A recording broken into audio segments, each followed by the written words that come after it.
드디어 한상재와 함께하는 인리뉴스가 방송됩니다.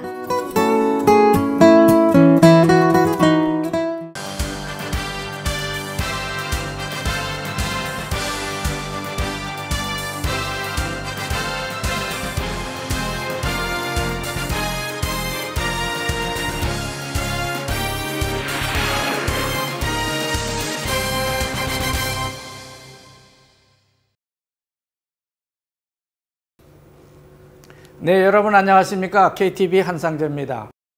지금부터 9월 3일 한상재와 함께하는 인도네시아 주간 뉴스 브리핑과 해설을 시작하겠습니다.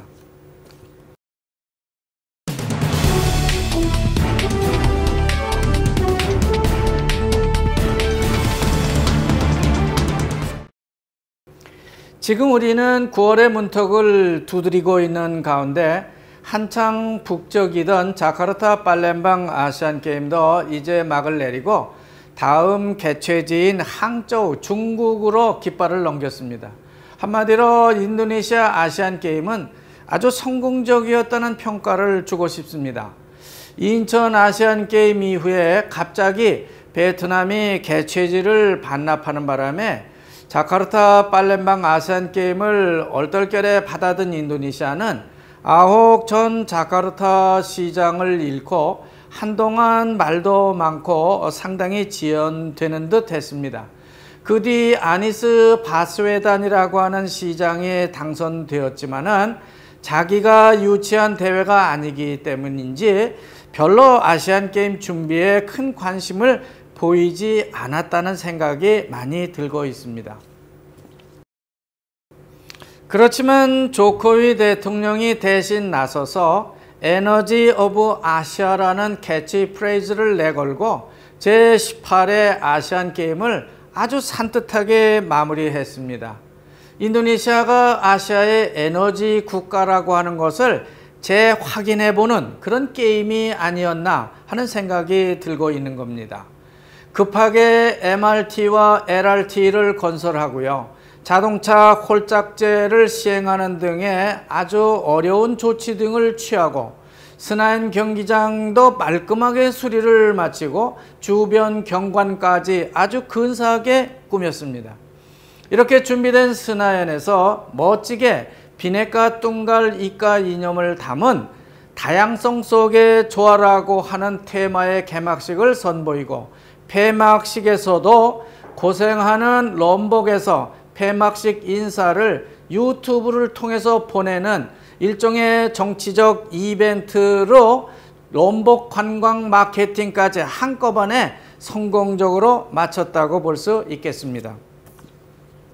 한편 대한민국 선수들과 선수단 그리고 교민들은 아시안게임 그 자체보다 아시안게임의 주변에서 정치적 행사에 열중하는 모습을 많이 보였다고도 생각됩니다. 한반도 기일을 앞세운 입장식이나 자카르타 시내에서의 평화행진 등 인도네시아가 벌이고 있는 축제에 마치 우리나라가 주인인 것처럼 나섰던 것은 아닌지 주최 국민인 인도네시아 사람들에게 좀 미안하다는 생각이 들 때도 많았습니다. 어쨌든 중국이 1등을 했고요. 일본이 2위 그리고 우리나라는 애초 예상했던 것과 달리 3위를 했는데요. 인도네시아 그러니까 아시아 제3대 체육 강국들의 모습은 그런대로 잘 유지했다고 볼 수 있는데 인도네시아도 4위까지 바짝 따라서는 그런 선전을 했다고 말할 수 있겠습니다.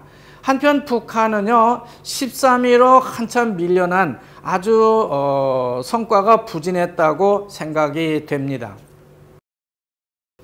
이번 아시안게임의 하이라이트라고 하면은 역시 축구가 아닌가 생각이 됩니다. 특히 지난 주말 가진 한국과 일본전이 참 대단했다고 볼 수 있겠습니다.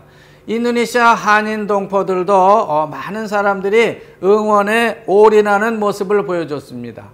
미리 입장권을 준비하지 못했던 교민들도 인터넷으로 서로 사고 팔면서 응원 대회에 합세를 했습니다. 다른 인터넷 단체방은 잘 모르겠지만요. 제가 속해 있는 ROTC와 문인협회 카톡방을 보면요. 하루 종일 카톡 그런 소리로 아주 바빴습니다. 한편 베트남 팀을 이끄는 박항서 감독도 크게 주목을 이번에 받았습니다. 아마 인도네시아 축구팀도 베트남이 이렇게 약진하는 것에 대해서 많은 도전을 받았으리라 그렇게 생각이 되고 있습니다. 인도네시아도 상당히 특별한 이벤트를 가졌습니다. 지난달 29일 가진 빤짜실랏 결승전에서요.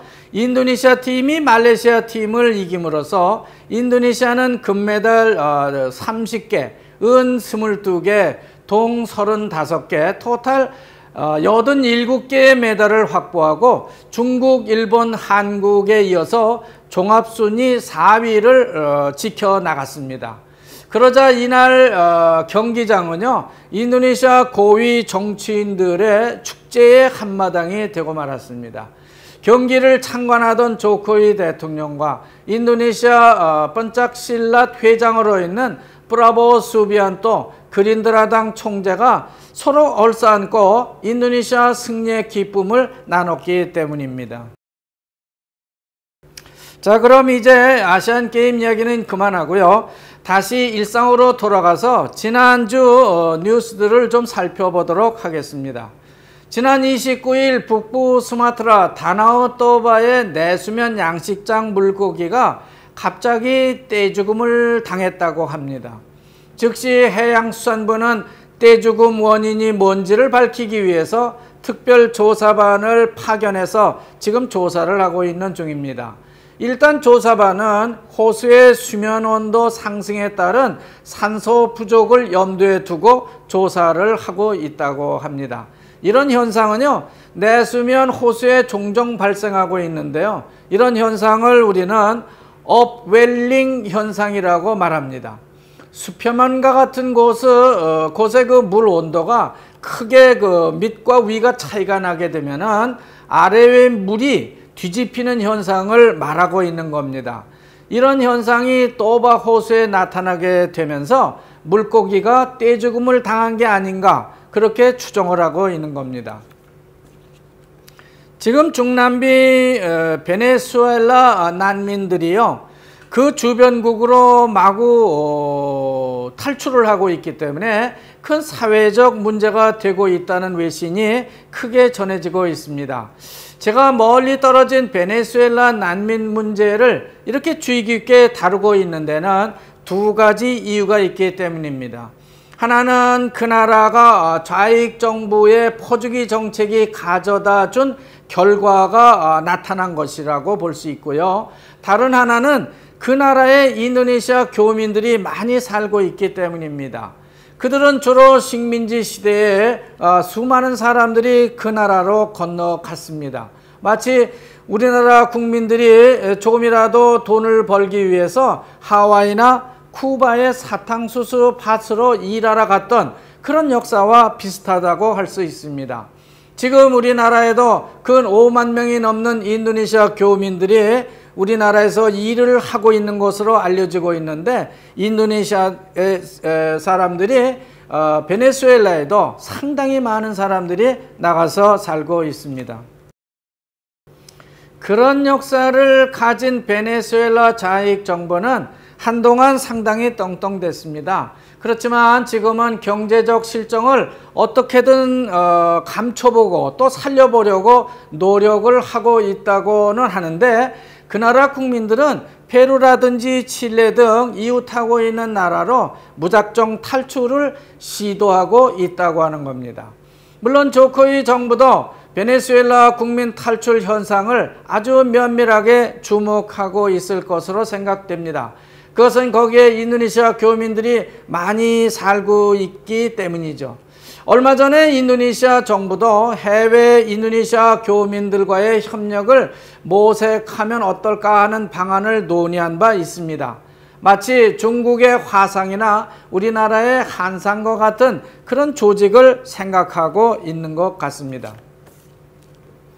조코위 정부 출범 시작부터 아주 강하게 드라이브를 걸고 있는 식량 자급 정책과 곡물 등의 수입 문제는요, 아주 아이러니하게도 순기능을 내지 못하고 있다는 분석이 나와서 주목을 받고 있습니다. 인도네시아 신문들도 이 문제를 아주 대대적으로 분석 보도하고 있는 걸 볼 수 있는데요. 정부가 쌀과 옥수수, 콩, 설탕, 밀가루, 그리고 카사바, 소금 등을 수입하려고 할 때에 국내에서 생산된 수량이 얼마나 되느냐 하는데, 그런데 초점을 맞추기보다는 그로 인해서 인도네시아 농민들이 어떤 이익을 얻을 수 있을 것인지, 어떤 손해를 볼 건지, 그런 것들을 더 우선시하는 것이 낫겠다는 지적을 신문이 하고 있는 겁니다. 가령 쌀과 옥수수 혹은 콩 등의 국내 생산량이 부족하게 될 것 같다고 생각되는 그런 상황이 다가오게 되면은 인도네시아 정부는 즉시 수입을 결정한다고 하는 그런 말을 하고 있는 것이죠. 그렇지만 그런 결정은요, 인도네시아 농민들의 농가 수익에 막대한 손해를 끼치기도 합니다. 수입을 해주게 되면요, 물가는 안정될지 모르겠지만은 농민들의 수익은 그만큼 줄어들 수밖에 없다고 하는 것을 지적하고 있는 겁니다. 그렇다고 정부에서 시중 물가의 폭등을 그냥 방관할 수만도 없기 때문에 참 아이러니하다 하는 표현을 쓰고 있는 것입니다. 어쨌든 지금 인도네시아는 국내 옥수수 값이 크게 뛰고 있다고 합니다. 그렇기 때문에 정부는 옥수수 수입을 어떻게든 수입해야 되겠다 하는 그런 정책을 검토하고 있습니다. 쌀도 마찬가지입니다. 사실 쌀값도 지금 보면 크게 올랐습니다. 그렇다고 인도네시아가 쌀 자급자족을 하는 것도 아니죠. 그러다 보니 인플레가 크게 우려되고 있다는 지적을 받고 있습니다. 따라서 인도네시아 정부는 좀 늦은 감이 없지 않지만은 B20, 즉 CPO를 경유에다가 20%까지 혼합해서 팔기로 그렇게 결정하고 9월 1일부터 시행하고 있습니다. 그러면 CPO 소비량이 증가를 하고요, 농가 소득이 좀 올라갈 것으로 그렇게 기대를 하고 있습니다. 하지만 지금 인도네시아 루피아는요, 지난주 14,700루피아대를 넘어가고 있습니다. 아르헨티나에 이어서 인도네시아도 위험 수위를 넘기고 있는 것이 아닌가 하는 그런 생각을 해보게 됩니다.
다음은 사회 사건 소식입니다.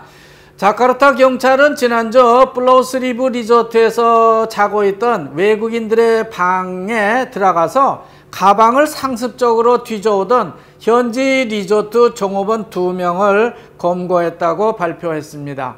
2명 중 1명은 뿌리 푸딩이라고 하는 리조트에서 자던 외국인 방에서 600유로와 100달러를 훔쳤다고 하는 것이고요. 다른 1명은 블로우세 바라고 하는 리조트에서 돈이 든 핸드백, 가방을 훔쳤다고 하는 겁니다. 이런 사례는 플로우스리브뿐만 아니라 지아테르 온천 같은 이런 관광지에서도 아주 자주 발생하고 있습니다. 따라서 항상 여러분은 주의를 하셔야 될 거고요. 특히 잠을 잘 때는요, 창문을 내가 잘 잠갔는지 그런 것을 좀 체크해 보시는 것이 안전하다고 하겠습니다. 요즘 동부자와 바니왕이의 그 구능 이젠 화산이 프로볼링고에 있는 구능 브로모 화산에 이어서 새로운 화산 관광지로 크게 뜨고 있다고 합니다. 바니왕이는 발리를 바라보는 그 해변가도 좋지만요, 그 도시의 우뚝 선 이젠 화산에 오르는 그런 관광도 참 멋지다고 합니다. 좀 황량한 사막 같은 분위기의 브로모 산과는 아주 다른 모습을 보이고 있는 산이기 때문인 것이죠. 이런 점에 착안한 인도네시아 철도공사가 중부자와 찔라짭이라는 도시에서 족자와 솔로를 거쳐서 수라바야까지 가는 기차를 바니왕이까지 연장해서 관광열차를 내놓고 있다는 그런 소식이 전해지고 있습니다. 지난주 제가 신문을 보다가 상당히 민감한 문제가 있어서 살펴봤습니다. 수마트라 잠비에서 있었던 낙태죄 재판 결과가 일반들에게 공개되면서 인도네시아 국민들이, 즉 무슬림들이 다소 혼란스러워하는 것이 아닌가 하는 그런 것 때문에 이런 기사가 실리는 것으로 봤습니다. 15살 먹은 소녀가요, 2살 위인 자기 오빠로부터 성폭행을 당했는데 그만 임신을 해서 그 부담을 이기지 못하고 몰래 낙태를 했다가 걸리는 바람에 경찰에서 기소를 하고 검찰에 기소를 하고 재판을 했던 사건입니다. 이를 재판하던 판사들은요, 상당히 곤란했던 모양이에요. 소녀의 나이가 너무 어리고요, 자기 오빠가 범인이라는 점을 들어서 이 소녀에게 그 낙태죄에 대한 판결을 무죄로 판결했습니다. 그렇지만 이 판결을 두고 인도네시아 법조계에서는 의견이 상당히 엇갈리고 있는 겁니다. 인도네시아는 임신 중절 혹은 낙태를 허용하지 않는 나라이기 때문에 이 사람들은 형사법의 처벌을 받아야 되는데 무죄로 했다고 무죄로 판결을 내렸기 때문인 것이죠. 지난주 29일자 컴파스 신문에도 상당히 특이한 기사가 떴습니다. 인도네시아 밀레니엄 세대들의 관심이 종전과 크게 변해가고 있다는 만평이 나온 것입니다. 밀레니엄이라고 하는 것은요, 밀레니엄 세대를 일컫는 일종의 신종 언어인데요. 밀레니엄 세대들이 갖는 변화의 양상이 인도네시아에도 아주 많이 나타나고 있기 때문입니다. 이들은 나라의 정치가 혹은 이 나라가 어디로 가든지 어떻게 되든 말든 온통 자기들 휴대폰으로 전해지는 그런 콘텐츠에만 관심을 보이고 있다고 하는 겁니다. 우리나라하고 아주 비슷하죠. 정치하고는 담을 쌓고요, 단지 노는 혹은 이벤트가 뭔지 하는 것, 또 언제 그런 것이 벌어지는지 그런 것에 대해만 관심을 이들이 두고 있다고 하는 겁니다. 밀레니얼 세대, 참 우리가 그냥 둘 수도 없고 가르칠 수도 없고 상당히 문제가 아닐 수 없습니다. 인도네시아 정부는요, ITS, 즉 수라바야 공대가 게시츠라고 하는 전기차를 선보인 후부터요, 전기차 보급에 대한 규정의 제정과 향후 인도네시아의 계획에 대해서 지속적으로 전기차에 대한 뉴스를 쏟아내고 있습니다. 조코위 대통령도 오는 2025년부터 전기차 내지는 하이브리드 차 2200대와 전기 오토바이 210만 대를 생산할 수 있도록 정부가 지원을 해주겠다고 하는 계획을 내놓고 있습니다. 특히 전기차 산업에 투자하는 업체에 대해서는 텍스 홀리데이까지 주겠다고 선언했습니다. 이제 인도네시아는 휘발유라든지 경유차 시대에 자기들이 놓쳤던 자동차 산업을 차세대 전기차 산업에서 여기서 좀 한번 승부를 보려고 하는 것이 아닌가 하는 그런 생각을 해보게 됩니다. 지난달 7.0리터 규모의 강진이 발생해서 급격하게 외국인 관광객들의 발길이 끊겼던 롬복에 다시금 외국인 관광객들이 하나둘씩 찾아오고 있다고 합니다. 근데 엔테베와 엔테테 지역에 가뭄이 너무 오래 지속되고 있는가 봅니다. 먹을 물을 구하기가 너무 어렵다는 단신도 많이 전해지고 있습니다. 또 이런 건기는요, 금년 말까지 계속 될 것이라고 하는 기상청 예보도 나오고 있기 때문에 걱정이 많습니다. 엘니뇨 현상 때문에 인도네시아가 열대우림 기후대에서 좀 벗어나는 것이 아닌가 하는 그런 생각을 해보게 됩니다. 끝으로 우리나라 아시안게임 선수단과 관계자 여러분 그리고 교민 여러분이 나섰던 응원, 이런 것은 참 칭찬할 만합니다. 그리고 대단히 수고가 많았다는 감사의 말씀을 전해드리면서 금주 뉴스는 여기서 마치겠습니다. 여러분 대단히 감사합니다.